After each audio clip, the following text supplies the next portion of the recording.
Assalamualaikum warahmatullahi wabarakatuh. Perkenalkan, nama saya Yudi Setiawan, NIM 19108010105. Pada kesempatan ini, saya sebagai Kepala Desa akan memaparkan rencana pembangunan jangka menengah Desa Triwarno, Kecamatan Banyurip, Kabupaten Purworejo. Desa Triwarno merupakan salah satu dari 27 desa di Kecamatan Banyurip, Kabupaten Purworejo. Letak geografi Desa Triwarno berada di 12 meter di bawah laut. Terletak di antara sebelah utara Desa Malangrejo, sebelah selatan Desa Wingkomulyo, sebelah barat Desa Seborokrapyak, dan sebelah timur Desa Bajangrejo. Desa Triwarno memiliki luas pemukiman sebesar 27,26 hektar dengan kepadatan penduduk 662 per kilometer persegi. Sedangkan luas pertanian sawah sebesar 136,04 hektar dan luas ladang sebesar 43,64 hektar. Jarak tempuh Desa Triwarno ke ibu kota Kecamatan Banyurip adalah 3 km yang dapat ditempuh dengan waktu sekitar 10 menit. Jumlah penduduk Desa Triwarno adalah 1.215 jiwa dengan jumlah penduduk laki-laki sebanyak 59 dan perempuan 619 jiwa.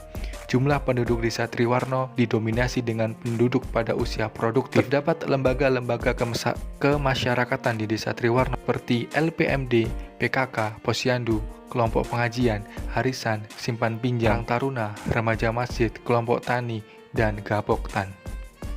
Mayoritas mata pencaharian penduduk Desa Triwarno adalah sebagai petani dengan jumlah 282. Berdasarkan tingkat pendidikan, jumlah penduduk Desa Triwarno didominasi penduduk dengan pendidikan SLTA atau sederajat. Desa Triwarno terbagi menjadi 7 dusun. Dari pembagian wilayah tersebut, Desa Triwarno terdiri dari 4 RW dan 14 RT. Struktur organisasi pemerintah Desa Triwarno terdiri dari Kepala Desa, Sekretaris Desa, Kepala Seksi, Kepala Urusan, Kepala Dusun, dan staf desa. Potensi yang dimiliki Desa Triwarno adalah memiliki sumber daya seperti lahan pertanian dan perkebunan yang belum dimanfaatkan secara maksimal. Desa Triwarno berada dalam kondisi bonus demografi, artinya Desa Triwarno memiliki sumber daya manusia yang dapat dimanfaatkan sebagai tenaga dalam proses pembangunan desa. Selain itu, sebagian besar penduduk Desa Triwarno adalah berpendidikan. Potensi sumber daya sosial yang dimiliki Desa Triwarno adalah memiliki lembaga-lembaga kemasyarakatan. Masalah yang terjadi di Desa Triwarno adalah pelaku-pelaku pemerintah desa yang belum secara jelas mengetahui tugas pokok dan fungsinya, seperti pemerintahan di tingkat yang paling bawah yaitu RT belum dapat berjalan dengan optimal sebagaimana fungsinya.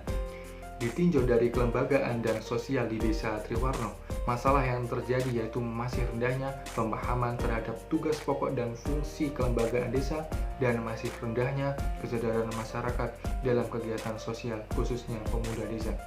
Untuk meningkatkan perekonomian masyarakat, bidang pertani harus menjadi prioritas utama. Masalah yang terjadi dalam pertanian Desa Triwarno adalah petani kesulitan dalam mencari pupuk, serta adanya pencabutan subsidi pupuk membuat harga pupuk menjadi mahal. Cuaca yang tidak menentu dan kurangnya debit air irigasi menyebabkan petani harus mengairi lahan pertanian menggunakan mesin diesel, serta adanya kebijakan larangan pembelian BBM jenis Pertalite menggunakan Regen, maka petani menggunakan Pertamax sebagai bahan bakar mesin diesel. Beberapa masalah tersebut menyebabkan biaya produksi hasil pertanian meningkat, sedangkan petani tidak dapat menaikkan harga jual hasil pertanian, sehingga petani memiliki pendapatan yang rendah. Dengan melakukan pekerjaan yang berat, namun pendapatnya sedikit, menyebabkan bekerja sebagai petani menjadi kurang diminati, sehingga dalam kondisi tertentu petani mengalami kekurangan tenaga kerja seperti pada saat masa panen. Sebagai kepala desa, saya memiliki visi terciptanya pemerintah desa yang baik, bersih, dan profesional, serta bersinergi dengan lembaga-lembaga desa untuk meningkatkan kesejahteraan masyarakat. Misi saya adalah yang pertama, mewujudkan tata kelola pemerintahan yang baik guna meningkatkan pelayanan terhadap pemenuhan hak-hak dasar rakyat. Yang kedua, meningkatkan hubungan kemitraan dengan lembaga-lembaga desa dan menggerakkan partisipasi masyarakat. Yang ketiga, meningkatkan perekonomian masyarakat melalui pengembangan sarana, prasarana, produktivitas, dan kualitas pada sektor pertanian. Tujuannya adalah untuk meningkatkan pelayanan bidang pemerintahan kepada masyarakat yang cepat dan tepat, membangun sistem pemerintahan yang transparansi dan akuntabel, meningkatkan tata kelola lembaga kemasyarakatan desa, meningkatkan peran serta lembaga kemasyarakatan desa, meningkatkan semangat kepemudaan desa dalam berorganisasi, menanamkan kesadaran pemuda, pentingnya peran serta hidup bermasyarakat, meningkatkan produksi pertanian, meningkatkan upaya pemberdayaan para penyuluh pertanian, meningkatkan sarana dan prasarana pertanian, dan meningkatkan tenaga kerja pertanian. Sasaran yang ingin dicapai adalah terwujudnya pemerintahan desa yang jujur, meningkatnya penataan administrasi pemerintahan, meningkatnya pelayanan umum masyarakat, meningkatnya layanan informasi kepada masyarakat, berfungsinya lembaga kemasyarakatan desa, berkembangnya berbagai kegiatan lembaga kemasyarakatan desa, terwujudnya partisipasi pemuda dalam pembangunan, meningkatnya peran penyuluh pertanian dalam upaya peningkatan produksi pertanian, meningkatnya tenaga kerja pertanian, tersedianya akses jalan, jembatan, dan saluran irigasi pertanian, dan terpenuhinya kebutuhan pupuk pertanian. Strategi yang digunakan untuk mencapai tujuan misi 1 adalah dengan tata kelola pemerintah yang baik, maka pemerintah desa akan berkompeten dalam memberikan pelayanan terhadap pemenuhan hak-hak dasar rakyat. Hal ini dapat diwujudkan dengan meningkatkan peran dan fungsi aparatur pemerintah desa. Dengan begitu, aparatur pemerintah desa akan memiliki kinerja yang optimal, kesadaran, serta bertanggung jawab dalam memberikan pelayanan kepada masyarakat desa. Strategi misi yang kedua, untuk membuat hubungan kemitraan dengan lembaga-lembaga desa dapat dilakukan dengan memberikan pembinaan dan meningkatkan tata kelola lembaga kemasyarakatan. Dengan begitu akan membangun sistem kelembagaan yang mampu menjalankan tujuan dan fungsinya. Strategi misi yang ketiga, pengembangan sarana dan prasarana dilakukan dengan penataan dan pembangunan saluran irigasi, pembangunan akses jalan ke tengah sawah agar petani lebih mudah menjalankan aktivitas pertanian, dan melakukan pelebaran jembatan. Peningkatan produktivitas petani dilakukan dengan mengembangkan lembaga yang bergerak dalam sektor pertanian.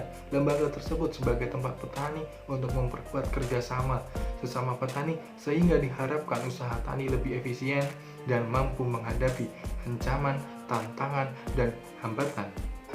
Untuk meningkatkan kualitas sektor pertanian dilakukan dengan memberikan sosialisasi dan penyuluhan terkait dengan pertanian. Berdasarkan pada misi, tujuan dan sasaran pembangunan, serta strategi yang ditempuh, maka arah kebijakan misi 1 adalah mengalokasikan anggaran berdasarkan prioritas agar program dan kegiatan pemerintah desa dapat berjalan dengan tepat. Penataan struktur pemerintahan yang proporsional serta penerapan reward berbasis kinerja. Penguatan dan peningkatan kinerja aparatur pemerintah desa sesuai dengan tugas pokok dan fungsinya. Pendidikan dan pelatihan aparatur pemerintah desa, peningkatan kualitas pelayanan terhadap masyarakat dengan transparansi dan akuntabel, pengelolaan dan peningkatan sistem informasi penyelenggaraan pemerintah desa, penataan administrasi pemerintah desa berbasis digital, penyediaan tenaga pendamping masyarakat melalui optimalisasi peran kader pemberdayaan masyarakat desa, dan menyediakan perangkat komputer dan jaringan internet.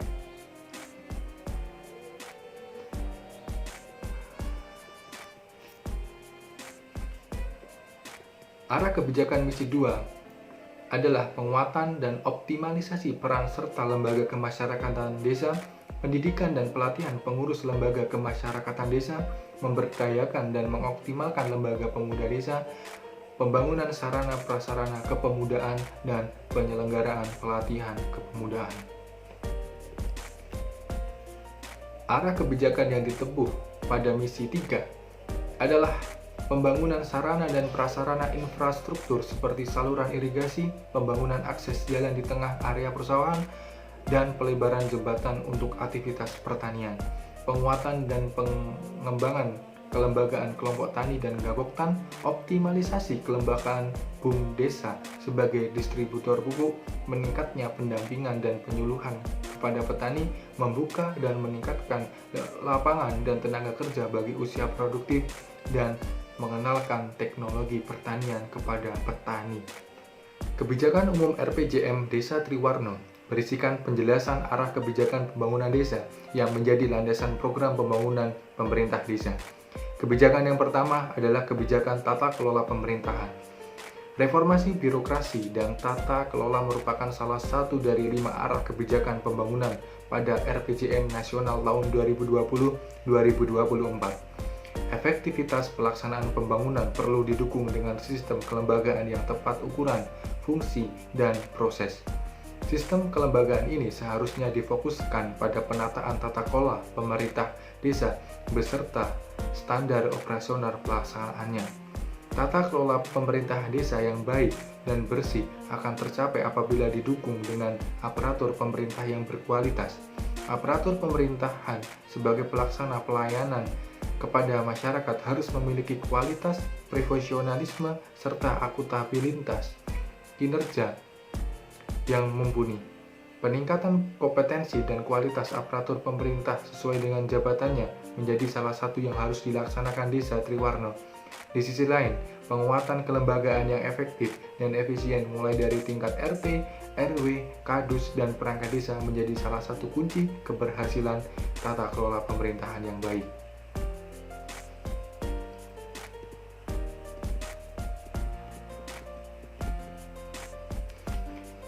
Kebijakan lembaga kemasyarakatan desa.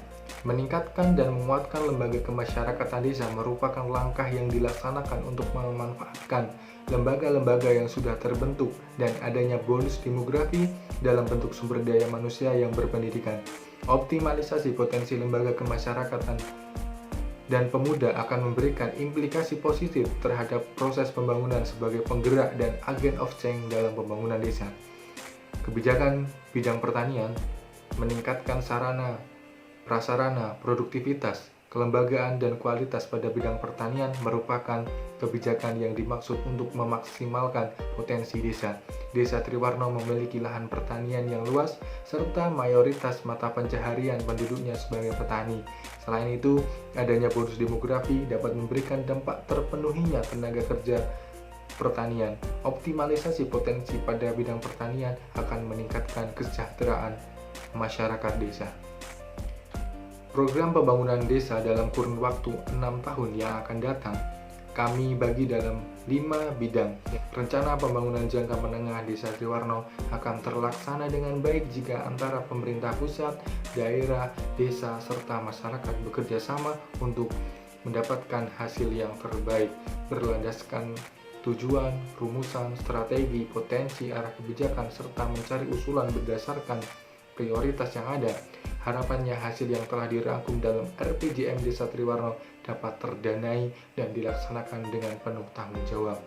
Sehingga RPJM Desa ini bukan hanya sekedar dokumen yang harus dibuat, tetapi juga sebagai pegangan untuk arah pembangunan selama 6 tahun ke depan. Selain itu, keberhasilan pelaksanaan pembangunan ditentukan oleh sejauh mana komitmen dan konsisten pemerintah desa dan masyarakat desa saling bekerja sama membangun desa. Terhadap berbagai kekurangan dan kelemahan yang ada dalam semua terhadap penyusunan RPJM Desa ini, kami mohon maaf dan memohon masukan untuk evaluasi peningkatan kinerja ke depannya. Dalam rencana penanganan pasca COVID-19 di Desa Triwarno, saya akan melakukan pendataan penduduk yang sudah vaksin untuk memastikan semua penduduk desa sudah melakukan vaksin COVID-19, pendampingan dan penguatan UMKM, penguatan BUMDes, serta menguatkan pelayanan kesehatan masyarakat di Desa Triwarno. Itu saja yang dapat saya sampaikan. Kurang lebihnya mohon maaf. Wabillahi taufiq wal hidayah. Wassalamualaikum warahmatullahi wabarakatuh.